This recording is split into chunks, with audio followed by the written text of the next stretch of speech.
Hello friends, बहुत बहुत स्वागत करना चाहूँगा आप सभी का आप ही के अपने यूट्यूब चैनल मनी ट्रायंगल पर।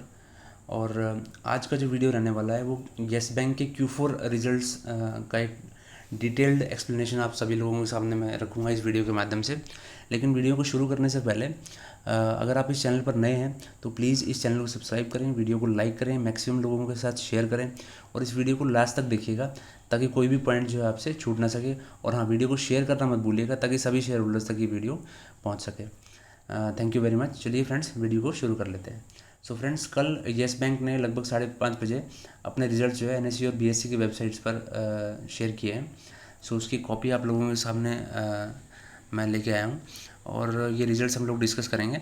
सबसे पहला जो कंपोनेंट है वो है इंटरेस्ट अर्न्ड। दोनों बेसिस पर हम लोग कंपेयर करने वाले हैं रिजल्ट्स को, Q-on-Q बेसिस पर और Y-o-Y बेसिस पर।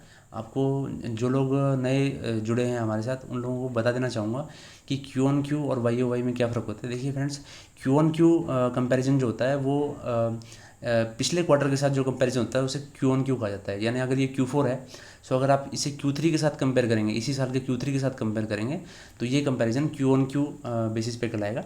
और अगर आप पिछले साल के इसी क्वार्टर के साथ यानी 2020 फाइनेंशियल ईयर 2020 के Q4 के साथ अगर इसे कंपेयर करेंगे सो वो जो कंपैरिजन कहलाएगा Y-o-Y बेसिस पर कहलाएगा। सो दोनों ही कंपैरिजन जो है वो इम्पॉर्टेंट है, हम दोनों को डिस्कस करने वाले हैं। सो पहला कंपोनेंट जो है इंटरेस्ट अर्न्ड है, एक बहुत बड़ा कंपोनेंट होता है बैंक की इनकम का। ये हमें घटते हुए नज़र आ रहा है बोथ Y-o-Y बेसिस पर और Q-on-Q बेसिस पर है। तो Q-on-Q बेसिस पर ये लगभग 5,321 करोड़ से घट के 3,989 करोड़ पे पहुंच चुका है।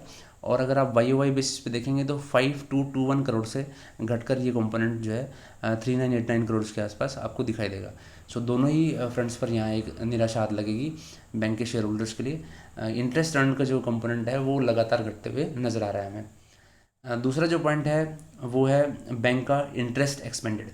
देखिए इंटरेस्ट जो फंड्स बोरो करता है बैंक, उस पर कितना इंटरेस्ट पे कर रहा है, डिपॉजिटर्स को कितना इंटरेस्ट पे कर रहा है, या RBI से जो फंड्स बोरो किए हुए हैं या किसी और एजेंसी से फंड्स अगर बोरो करता है बैंक, एक्सटर्नली बोरो करता है कहीं से, सो वहाँ पे जो इंटरेस्ट या जो ब्याज का जो भुगतान किया जाता है वो इस श्रेणी के अंदर आता है, इंटरेस्ट एक्सपेंडेड के अंदर।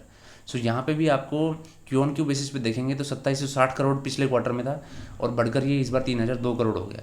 जबकि अगर आप Y-o-Y बेसिस पे देखेंगे तो पिछले क्वार्टर में, पिछले साल के इसी क्वार्टर में ये 3,947 करोड़ था और इस बार ये जो है घट के आपको 3,002 करोड़ के आसपास नज़र आएगा।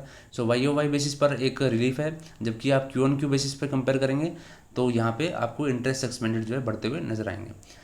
फिर उसके बाद पांचवा जो रो है उसमें ऑपरेटिंग एक्सपेंसेस लिखा हुआ है। सो ऑपरेटिंग एक्सपेंसेस में आपको जानकारी देता हूँ। ऑपरेटिंग एक्सपेंसेस जो होते हैं बैंक के, वो जैसे बैंक कोई ब्रांच चला रहा है तो उसका जो रेंट आ रहा है वो, प्लस जो आपके ATMs का खर्चा है, प्लस आपका जो डिजिटल प्लेटफॉर्म्स है उस पर जो आपके खर्चे होते हैं, या एम्प्लॉयज़ की जो कॉस्ट होती है, वो सब जो है इसके अंदर ऑपरेटिंग एक्सपेंसेस के अंदर आती है। सो ये ऑपरेटिंग एक्सपेंसेस जो है क्वार्टर ऑन क्वार्टर पिछले क्वार्टर से अगर आप कंपेयर करेंगे तो 1472 करोड़ थे और इस बार बढ़ के 1617 करोड़ हो चुके हैं। जबकि आप Y-o-Y बेसिस पे कंपेयर करेंगे तो 1764 करोड़ से घटकर ये जो है 1617 करोड़ तक आ चुके हैं। सो Y-o-Y बेसिस पर एक रिलीफ है, लेकिन क्वार्टर ऑन क्वार्टर बेसिस पे ये हमें बढ़ते हुए नजर आ रहे हैं।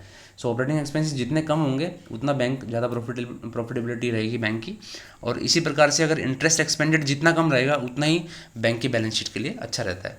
इंटरेस्ट एक्सपेंडेड के फ्रंट पे भी बैंक क्यों कुछ अच्छा नहीं कर पा रहा है उसका कारण मैं आपको बता देना चाहूँगा कि बैंक जो है अपनी FDs पर लगातार सबसे ज़्यादा इंटरेस्ट जो है अभी भी चुकाया जा रहा है। सीनियर सिटीजन्स की FDs 7.5% से अभी भी रिन्यू की जा रही है बैंक के अंदर, और सेविंग बैंक अकाउंट्स पर भी 6% के आसपास जो है इंटरेस्ट दिया जा रहा है। इसकी वजह से मैंने अपने पिछले वीडियोस में भी कहा था कि जब कासा रेशो बैंक का बढ़ेगा, यानी सेविंग डिपॉजिट स्पेशली जब बढ़ेंगे तो बैंक की बैलेंस शीट पर एक उसका एडवर्स इफेक्ट दिखाई देगा। हालांकि आपको सेविंग बैंक डिपॉजिट बढ़ते हुए जरूर दिखाई देंगे, लेकिन क्योंकि सेविंग बैंक डिपॉजिट्स पर ये येस बैंक जो है अभी भी 6% 6.5% का ब्याज दे रहा है अपने डिपॉजिटर्स को, सो वहाँ पे जो है एक इंटरेस्ट का बर्डन आपको बढ़ते हुए नजर आना था बैंक की बैलेंस शीट में। तो वही हमें दिखाई दे रहा है कि इंटरेस्ट एक्सपेंडेड का जो फ्रंट पे बैंक कोई बहुत अच्छी परफॉर्मेंस अभी तक नहीं दिखा पाया है। उसके बाद में हम बात करते हैं ऑपरेटिंग प्रॉफिट्स की। सो देखिए, इंटरेस्ट अर्न को अगर हम ऑपरेटिंग एक्सपेंसेस और इंटरेस्ट एक्सपेंडेड में से घटा देंगे तो हमें टोटल जो है हमारे ऑपरेटिंग प्रॉफिट्स आ जाएंगे। सो ये अगर आप पिछले क्वार्टर से कंपेयर करेंगे तो पिछले क्वार्टर में ये 2285 करोड़ थे, और इस क्वार्टर में ये 184 करोड़ आपको नजर आएंगे। मात्र 184 करोड़ का जो है ऑपरेटिंग प्रॉफिट रहा है इस बैंक को इस क्वार्टर में, जबकि पिछले क्वार्टर में ये 2285 करोड़ था। उससे पहले वाले क्वार्टर में ये आपको 106 करोड़ के आसपास नज़र आया था। सो 106 करोड़ से बढ़कर वाई बेसिस पे 184 करोड़ पहुंचा है। जबकि अगर आप पिछले क्वार्टर से कंपेयर करेंगे तो एक बहुत बड़ी निराशा हाथ लगेगी, आपको 2285 करोड़ से घट के मात्र 184 करोड़ पे नज़र आएंगे ऑपरेटिंग प्रॉफिट्स। उसके बाद में सबसे ज़्यादा जो बंटाधार हुआ है बैंक की बैलेंस शीट का, वो किस कारण से हुआ है वो हम देखते हैं। 8वें रो में आपको नज़र आएगा provisions other than tax expenses and contingencies.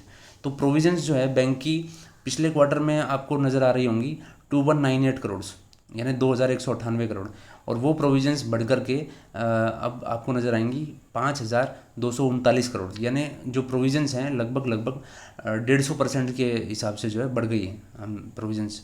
तो सिर्फ प्रोविजंस बढ़ने का कारण क्या है फ्रेंड्स, ये जो है अभी कोरोना से रिलेटेड जो महामारी चल रही है, जो पैंडेमिक चल रहा है, देश भर में बिजनेसेस जो हैं बंद हैं, जॉब लॉसेस जो है लोगों को फेस करने पड़ रहे हैं, और बिज़नेस भी बहुत अच्छे नहीं चल रहे हैं। तो इसकी वजह से बैंक को जो है अपनी रिकवरीज़ में बहुत प्रॉब्लम्स आ रही हैं।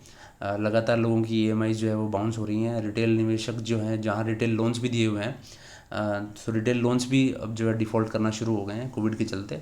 सो वहाँ पे एक चिंता का माहौल जो है पूरे बैंकिंग सेक्टर के अंदर बना हुआ है। इससे पहले भी हमने देखा कि एचडीएफसी बैंक की भी प्रोविजनिंग जो है आपको क्वार्टर ऑन क्वार्टर लगभग 37.5 से बढ़ते हुए नजर आई थी।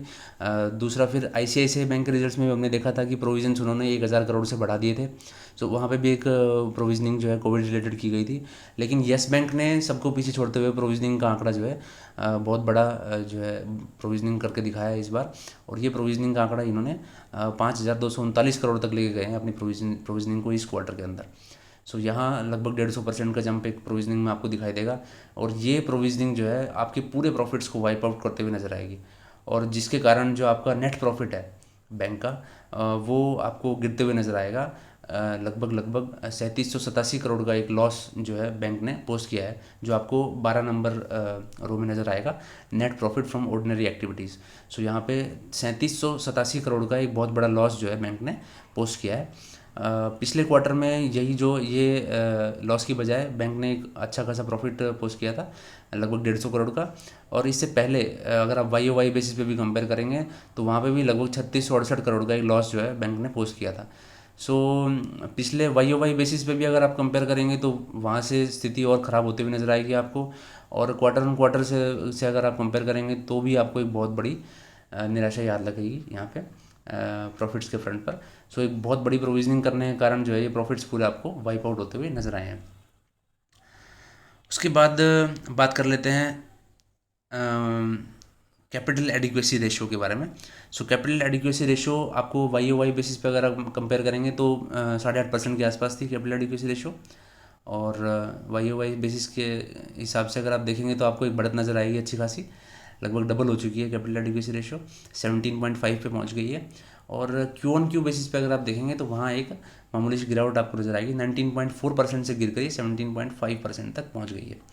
अभी उसके बाद सबसे इम्पोर्टेंट जो है एसेट क्वालिटी बैंक की। सो एसेट क्वालिटी जो है बैंक की यानी ग्रॉस एनपीए और नेट एनपीए के बारे में हम डिस्कस कर लेते हैं। सो ग्रॉस एनपीए जो है बैंक के पिछले क्वार्टर में ये जो थे आपके लगभग 29,546 करोड़ के आसपास थे, और इस क्वार्टर में ये जो है 28,609 करोड़ के आसपास जो आपको ग्रॉस एनपीए नज़र आएंगे, यानी थोड़ी सी गिरावट आपको क्यू ऑन क्यू बेसिस पर नज़र आएगी। और वाई बेसिस पे भी अगर आप कंपेयर करेंगे तो 32,877 करोड़ से घट करके जो है ये 28,609 करोड़ पे आपको दिखाई देंगे। सो ग्रॉस एनपीए के फ्रंट पर जो है बैंक ने एक काफ़ी अच्छा परफॉर्मेंस दिया है, ग्रॉस एनपीए आपको गिरते हुए नजर आएंगे। नेट एनपीएस की अगर आप बात करेंगे तो नेट एनपीएस जो है आपको क्वार्टर ऑन क्वार्टर जो है बढ़ते हुए दिखाई देंगे, लगभग 6856 करोड़ से बढ़कर जो है 9813 करोड़ का जो नेट एनपीए है आपको दिखाई देगा क्यू ऑन क्यू बेसिस पर। और अगर आप इसे वाई ओ वाई बेसिस पे कंपेयर करेंगे तो यहाँ पे भी आपको बढ़ते हुए नजर आएंगे। तो नेट एनपीएज के फ्रंट पे बैंक ने एक निराशा दी है शेयर होल्डर्स को। और परसेंटेज टर्म्स में अगर हम बात करें तो ग्रॉस एनपीए जो है अभी प्रेजेंटली इस क्वार्टर में 15.41% नजर आएंगे। इससे पिछले क्वार्टर में 15.36% थे, और वाई ओ वाई बेसिस पर यानी पिछले साल के इसी क्वार्टर में ये लगभग 16.8% थे। So Y O one Y basis पर जो है ग्रॉस एनपीए आपको गिरते हुए नजर आए। क्यू ऑन क्यू बेसिस पर जो है परसेंटेज टर्म्स में थोड़े से हल्की सी एक मार्जिनली बढ़त नज़र आएगी आपको। 15.36% से 15.41% ग्रॉस एनपीए नज़र आएंगे। नेट एनपीए की परसेंटेज वाइज अगर आप बात करेंगे तो यहाँ पे आपको क्वार्टर ऑन क्वार्टर बेसिस पर 4.04% से बढ़कर के नेट एनपीए आपके पहुँच चुके हैं 5.88% पर, और वाई ओ वाई बेसिस पर आपको ये 5.03% से बढ़ के 5.88% के आसपास आपको नज़र आएंगे। सो यहाँ पे भी एक बड़ी निराशा जो है बैंक ने अपने शेयर होल्डर्स को दी है। सो कुल मिलाकर रिजल्ट्स जो हैं येस बैंक के बहुत ही निराशाजनक रहे हैं रिटेल शेयर होल्डर्स के लिए। जिन लोगों ने भी इस बैंक में इन्वेस्टमेंट करके रखा है वो बहुत बेसब्री से इन रिजल्ट्स का इंतज़ार कर रहे थे, लेकिन बैंक ने जो है शेयर होल्डर्स को एक बहुत बड़ी निराशा इन रिजल्ट्स के माध्यम से दी है। लेकिन फिर भी दोस्तों मैं आपसे यही कहना चाहूँगा कि देखिए बैंक जो है, पूरा बैंकिंग सेक्टर जो है अभी इस वक्त एक घोर अनिश्चितता के माहौल में काम कर रहा है, और कोविड के चलते बहुत सारे रिटेल पोर्टफोलियोज जो है, रिटेल लोन्स भी जो है वो डिफ़ॉल्ट कैटेगरी में जा रहे हैं।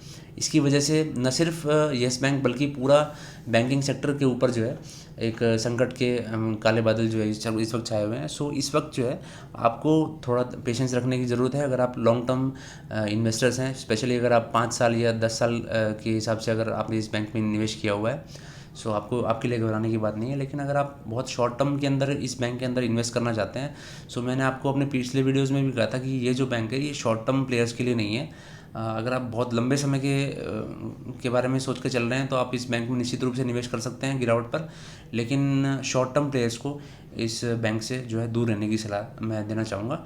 हालांकि आप कोई भी निवेश करने से पहले जो है अपने फाइनेंशियल एडवाइज़र से ज़रूर सलाह लें इस विषय पर, क्योंकि मेरे वेस्टेड इंटरेस्ट हो सकते हैं इसके पीछे, और मेरा एक डिस्क्लोजर भी है कि मैं खुद जो है येस बैंक के शेयर्स होल्ड करता हूं। सो इसलिए प्लीज़ आप लोग अपने विवेक का इस्तेमाल कीजिए। बैंक के शेयर्स को खरीदते या बेचते वक्त अपने फाइनेंशियल एडवाइज़र की सलाह ज़रूर लें। और अगर आपको वीडियो पसंद आई हो तो प्लीज़ वीडियो को लाइक करें, चैनल को सब्सक्राइब करें। Thank you very much. मिलता हूँ आपसे नेक्स्ट वीडियो में।